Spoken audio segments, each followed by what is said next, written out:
Banten tidak tidur. Angin laut yang biasanya membawa hawa sejuk justru terasa pengap, seperti menahan amarah yang terlalu lama dipendam. Di sudut-sudut gelap Cilegon, di balik dinding surau yang retak, bisik-bisik perlawanan bergulir dari mulut ke mulut. Ki Wasit, lelaki kurus dengan sorot mata tajam, duduk bersila di serambi Masjid Pacingan. Tangannya menggenggam tasbih, tetapi jarinya tidak bergerak. Ia lebih banyak terdiam menatap langit yang diselubungi kabut, seolah mencari tanda. Di pelabuhan, kapal-kapal Belanda berlabuh dengan sombong. Asap mesiu dari senapan mereka sudah mulai mencemari udara, bercampur dengan bau keringat rakyat yang dipaksa membongkar muatan demi upah sesuap nasi. Pajak menggila. Anak-anak kurus mengais sisa gabah di lumbung yang sudah disita. Dan di balik meja kayu kantor Patih, Tuan Tunggu, pejabat lokal yang setia pada Belanda, menandatangani dokumen baru, pengambilan paksa tanah warga untuk perluasan jalan. Tidak jauh dari sana, di Batavia, Habib Usman bin Yahya sang mufti sedang menuliskan fatwanya dengan tinta emas. Penanya bergerak lancar di atas kertas halus, merangkai kata-kata tentang ketaatan pada pemerintah yang sah, pemerintah yang menjerat leher rakyat Banten dengan jerat pajak dan kerja paksa. Suratnya akan sampai ke meja Gubernur Jenderal besok pagi, disertai senyum dan jaminan bahwa ulama sejati tidak akan memberontak. Sementara itu, di kediaman Ki Wasit, sebilah golok tergeletak di atas Al-Quran. Ia tahu, malam ini mungkin terakhir kalinya ia melihat bulan bersinar bebas di atas Banten. Sebelum darah mengalir, sebelum pengkhianatan terbongkar, sebelum sejarah memilih siapa yang akan dikenal dan siapa yang akan dilupakan. Lalu, dari kejauhan, azan subuh berkumandang. Namun kali ini, ia tidak lagi terdengar seperti panggilan salat, melainkan seperti teriakan perang. Pada kesempatan kali ini, mari kita menelusuri perjuangan rakyat Banten melawan penindasan kolonial dan tuduhan Habib Usman bin Yahya yang mengklaim bahwa perjuangan rakyat Banten bukan jihad tapi gurur. Seruput dulu kopinya. Mari kita mulai.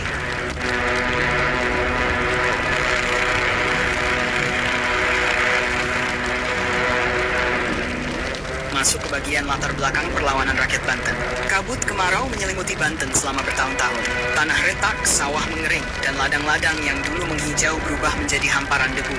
Antara 1882 dan 1884, kelaparan merayap pelan, mencengkeram leher rakyat Serang dan Anyer.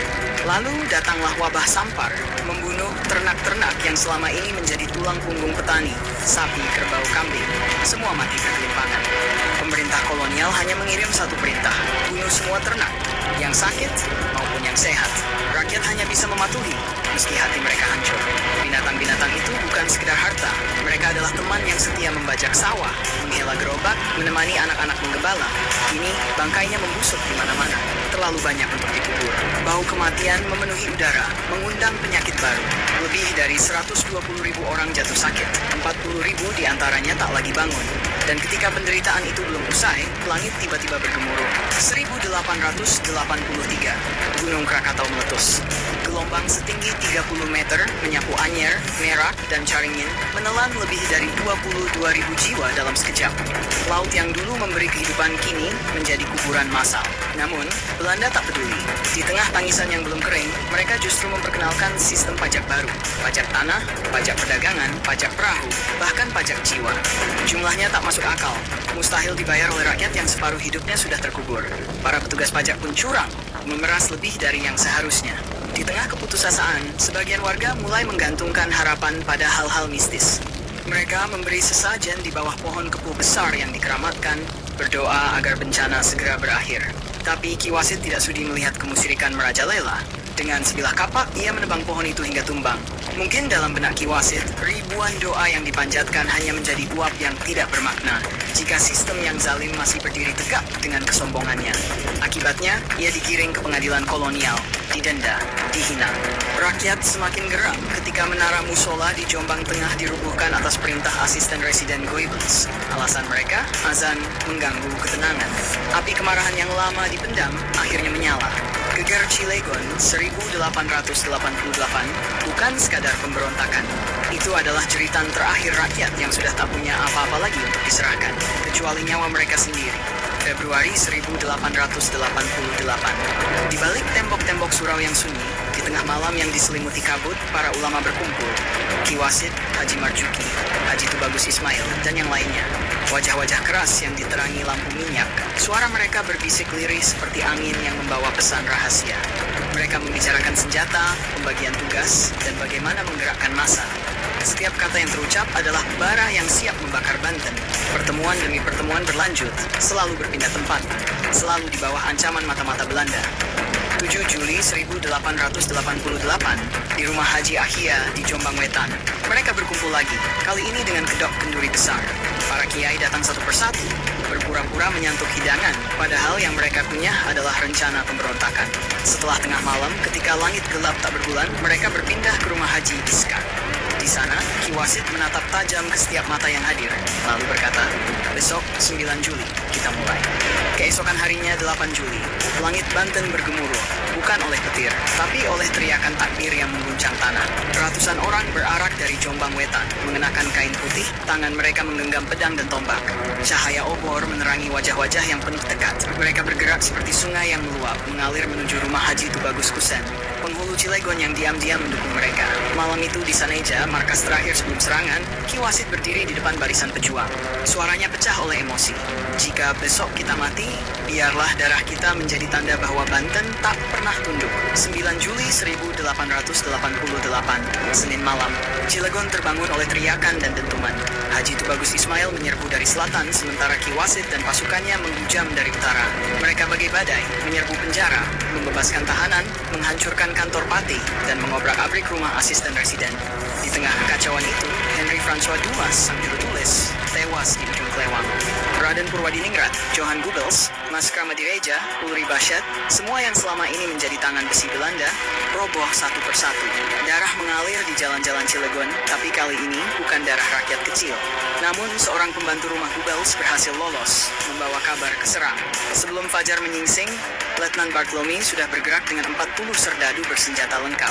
Pemberontakan itu padam, Ki Wasit digantung, tubuhnya menjadi peringatan bagi siapapun yang berani melawan. 94 pejuang lainnya dibuang ke pengasingan, hilang dalam catatan sejarah. Tapi malam itu, 9 Juli 1888, selama beberapa jam singkat, Banten sempat merasakan sesuatu yang sudah lama hilang. Merdeka.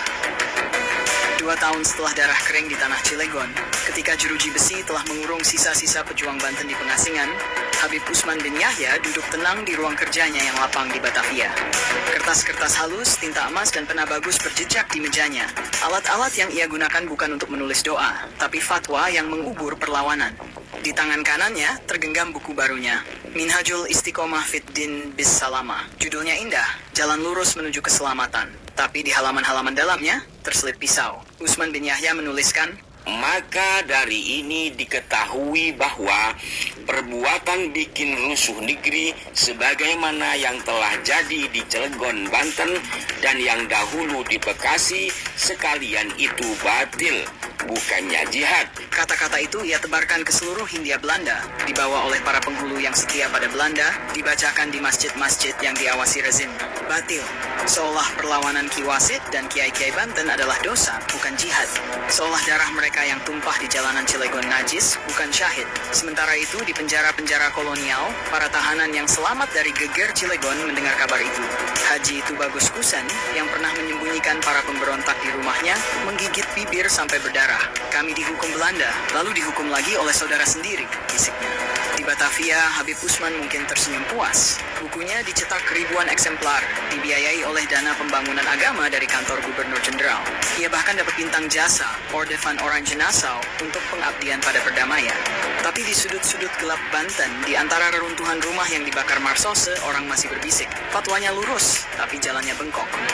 Lama setelah gantungan menjemput Ki Wasit, setelah bui-bui kolonial menelan kiai-kiai Banten, setelah fatwa-fatwa Habib Usman bin Yahya mengering dalam buku-buku yang mulai lapuk, Banten masih menyimpan rahasia. Di kampung-kampung terpencil, di balik dinding pesantren tua, di antara makam-makam tak bernama, orang masih bercerita. Mereka menyebut nama Wasit bukan sebagai pemberontak, tapi sebagai si mata elang, lelaki yang matanya tak pernah ragu, meski tubuhnya sudah digantung Belanda. Mereka berbisik tentang Tubagus Ismail, yang arwahnya konon masih berjalan di malam hari, menginjak-injak kuburan kaki tangan kolonial. Sementara itu, di Batavia, nama Habib Usman bin Yahya dikenang sebagai ulama besar. Tapi di Banten, tak ada yang menaruh bunga di makamnya. Cuma wong edan sing percaya Habib iku keturunan Kangjeng Nabi.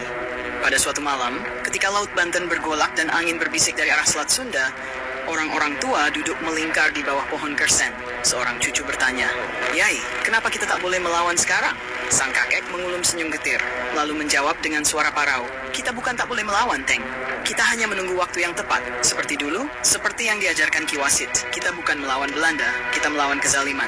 Dan kezaliman itu masih ada, hanya bajunya yang berganti." Lalu mereka diam, menengadah ke langit yang sama pernah disaksikan oleh Ki Wasit di malam terakhirnya. Langit yang masih merah, masih marah, masih menyimpan api.